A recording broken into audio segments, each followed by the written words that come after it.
Fox News and its biggest primetime stars went all in on Donald Trump's false claims that the 2020 election was stolen from him. But according to newly released court filings, they knew that those claims were, in their own words, ludicrous and totally off the rails. And they even mocked Trump's advisor and attorney, Sidney Powell, who was pushing the false claims. Shortly after the 2020 election, Tucker Carlson texts Laura Ingraham and says, "Sidney Powell is lying, by the way. I caught her. It's insane." Ingraham then responded to him, "Sidney is a complete nut. No one will work with her, ditto with Rudy." And in a deposition, Sean Hannity testified that the whole narrative that Sidney was pushing, I did not believe it for 1 second. Those texts and testimony are part of a lawsuit by Dominion Voting Systems suing Fox News for $1.6 billion for defamation. My panel is back with me to discuss. This, if you were paying attention at the time, is not entirely surprising because you could see when the shift happened for Fox. There was some skepticism at first, and then they started to worry that their viewers were going away. I want to bring up one other part of the messages from this lawsuit. This is a message from Tucker Carlson about one of Fox's White House correspondents, Jackie Heinrich, who had basically factually accurately fact-checked President Trump. And here's what Tucker says. He says, "Please get her fired. Seriously, what the F? I'm actually shocked. It needs to stop immediately, like tonight. It's measurably hurting the company. The stock price is down, not a joke." The stock price. The stock price is down. It seems to me that these indicate it was all about profit. Yes, it was about the show. It wasn't about the truth. And the fact that this reporter was put in the crosshairs because of this is it just shows how the commitment was never about the facts, and they were worried that their viewers weren't being told what they wanted to hear anymore, and they were going away. I mean, that is just it is such the antithesis of what journalism should be. It's not surprising, but it's shocking, I guess. Yeah, it's not certainly not the way it's supposed to work. But these it's not just a programming decision or a monetary decision. These have real consequences in how voters view what's happening in society. There's a significant segment in the population that falsely believes that the 2020 election was rigged and stolen. Yes. Why? Because they were consuming news that we now know from these texts very clearly that the people who were purveying that knew it was false, knew it was bogus, but believed they were pushing and wanted to push that because they wanted to feed into this audience. So you're supposed to tell the audience the truth of what's going on, but by presenting not mistruths, that affects voters' perception, has an impact on democracy. And it's further evidence. I mean, as the January 6th committee hearings illustrated, people closest to Trump were also the ones who knew that this stuff was false. And that actually includes some of these Fox hosts, people like Tucker and Hannity, who are very close to Trump, knew at the time that it was false. But in this moment also, we have the Kerry Lakes of the world. Kerry Lake, who lost the Arizona gubernatorial election, now says, buckle up. We're going to take this all the way to the Arizona Supreme Court because she wants to have a redo of her race in which she lost. The election lies just won't go away. Yeah, she's lost challenge after challenge because there's no there there. Look, we know from study after study that viewers or audiences of programs are deeply cued by the programming, right? That your belief system is not only reinforced but actually shaped by the news that you're consuming.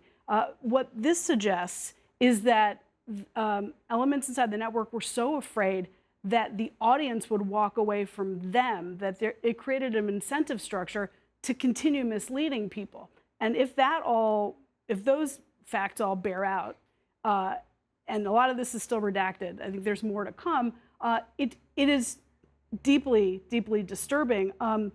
Gallup and the Pew organization, Gallup and the Knight Foundation this week came out with a report. Check it out on Google. It's too much to get into, but basically about Americans' distrust in news. And one of the things it showed is that people now believe that news organizations are literally out to mislead them and don't care about the repercussions to politics, to the impact on society.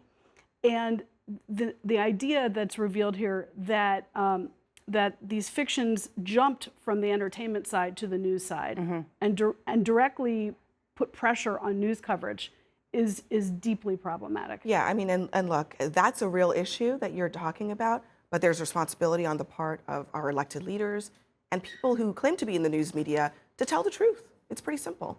So let's discuss it all with CNN legal analyst and former White House ethics czar Norm Eisen, and CNN political commentator and the host of the You Decide podcast, Errol Louis. Norm, let me start with you. It is one thing to disagree with something that your network airs, but do you think examples in this court filing show that something beyond that was going on? I mean, legally, do they show a disregard for the truth in a way that people could be held accountable for in court?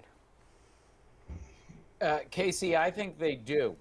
In order for Dominion to recover damages, and they're potentially looking at billions of dollars of them, they're going to have to show actual malice, that people were going on air on Fox News and knowingly telling lies or acting with reckless disregard for the truth. And when you see these behind-the-scenes communications from Tucker Carlson, Sidney Powell is lying, from Laura Ingraham to Tucker and to Sean Hannity, Sidney Powell is a bit nuts, Rupert Murdoch, really crazy stuff, but saying the opposite on air, that's legally actionable, and it's also just plain wrong.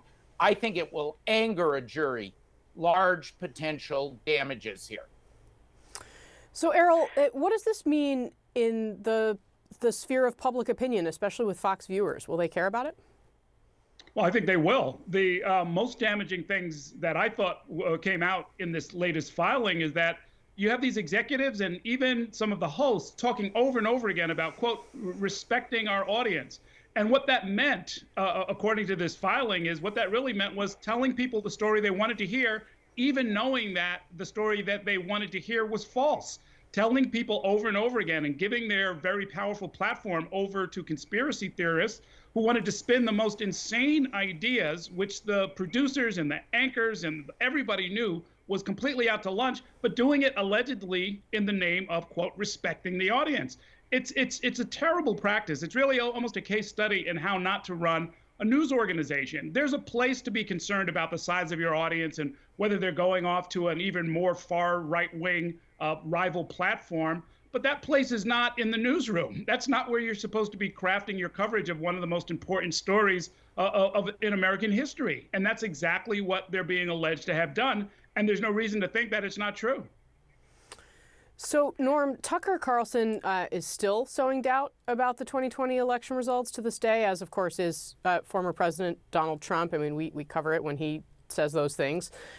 Is what is said today, can that become relevant to the lawsuit? It can be, because it shows a continuing pattern of disregard. And Casey, this filing is going to take its place historically in exposing what has gone on and the continuing danger. I think next to other landmark documents like the January 6th committee report.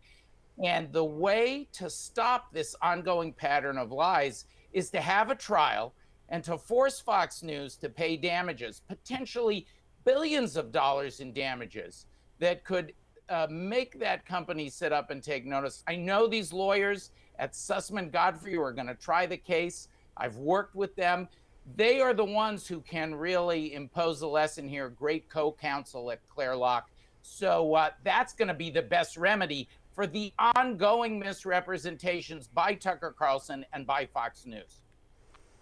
Interesting. And Errol, we do see, I mean, obviously the Murdoch empire extends beyond just Fox, and occasionally we will see signs or reports that there is a split between the Murdochs and Donald Trump, that they're looking for somebody else. There'll be a headline in the New York Post, for example.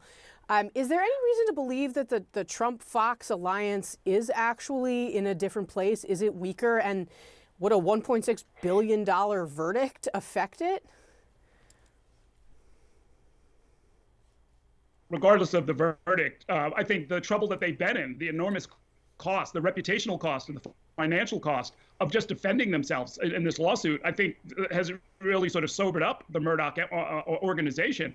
Rupert Murdoch himself comes across in the filings almost like Dr. Frankenstein. They've created this monster, and it has now spun out of their control. There's a very interesting New York Post editorial from November 7th, 2020, cited in the documents, where he pleads with President Trump, then President Trump, to accept the results and simply move on and not tarnish his own legacy. That didn't, it was unheeded. It was unheeded by his audience. It was unheeded by his organization. Ultimately, it led to this disastrous point that they've arrived at. I think Rupert Murdoch himself understands very well that they need to go in another direction. The question is whether or not this financial beast that he has created, this organization that is so dependent on catering to a select audience, whether or not they're willing to change and go back to basic news gathering. If they can do that, they may be able to survive this.